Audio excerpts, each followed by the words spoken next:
You are welcome to this edition of Entrepreneurship Insights with Dr. Mike Egbayelo. In this edition, I'll be talking about business planning. So the first on the agenda is the problem that your idea, your product or your service is trying to solve.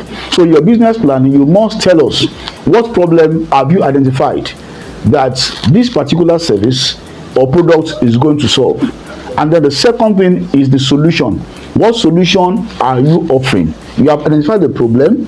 So the next thing is your product or service is out to offer solution to the problem that you have identified. For instance, the problem that you have identified could be that in a particular area, you notice that pupils that go to primary schools during rainy season, they don't have umbrella, they don't have raincoats. That's the problem. So the solution could be you are producing umbrellas or you are producing raincoats to actually address that problem. And then the third point is you must understand your market size. Now, the fact that you have an idea, the fact that you have a problem identified and you've provided solution. Now, your solution that you have provided, do you have the market size to carry it? So that if you go into production after selling to 100 people, are you sure you will still have more people that you are going to sell to? People go into businesses without identifying the market size. So it means that you must conduct a market analysis. You must have a market survey of that particular environment. You must understand the size of the market that you are going to be catering for. And also, you must be able to segment the market. If you identify 1 million people you can sell to, yes, you have identified them, but at the same time, you may not be able to sell to 1 million people at a go. So what you need to do is to now break them into segments. What segments of this 1 million people will you be focusing on? So you must sit down and do an analysis of the particular market, the segment in that market that you are targeting. Also, you must come up with a business model. How will your business make money? It is not enough for you to have a fantastic idea. If the idea is not making money, then it's not working. So you must tell us, you must come up with that model. How will this venture bring money to my pocket?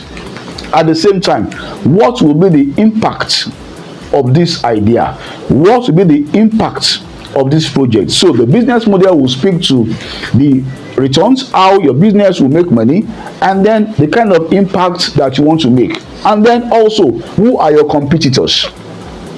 Who are those competing with you in that industry? Who are those doing the same thing or similar things that you are doing? Don't forget, your idea must have a unique selling point. Unique selling points will distinguish your product or your service far from that of others.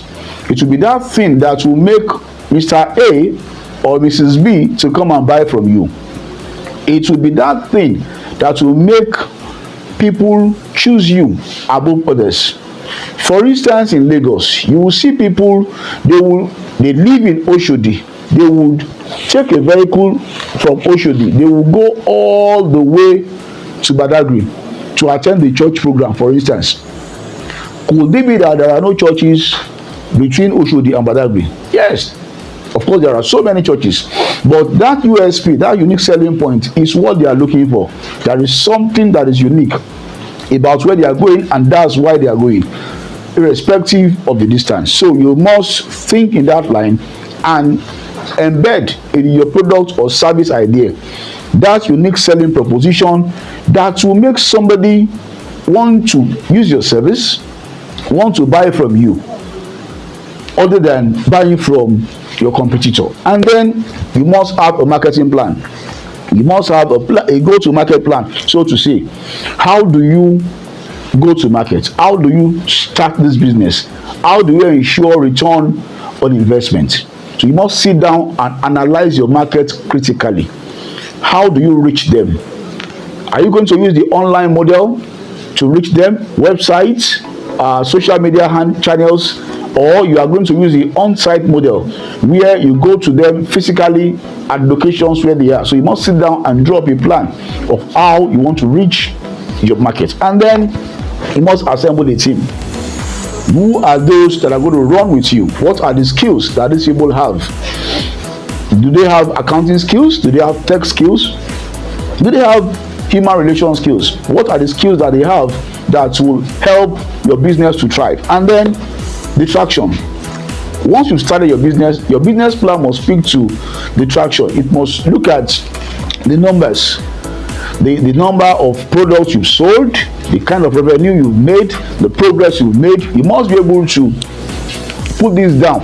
You must be able to quantify it, so that if an investor picks your plan, the investor can see that you've done this business for 2 years and you've been able to achieve this feat. So your traction is very, very important. And then of course your financials will speak to your cost structure. What are the elements of the costs that you must incur, or you would have been incurring to run this business? That is, if you've started the business and trying to come up with a business plan. Your operational costs, your marketing costs, your staff costs, and then your projections. What are you looking at in the next 2 years? What kind of revenue are you going to make? And then also you must be able to look at depreciation. If you have to replace this asset that you are using in the next 5 years, you must be able to put it there in your financials. How you hope to replace equipment, you must put it there. How you hope to market, how you hope to get some licenses and all that for your product. So all these are things that you must take note of when you are conducting your business planning. Thank you very much for joining me on this edition. See you next week.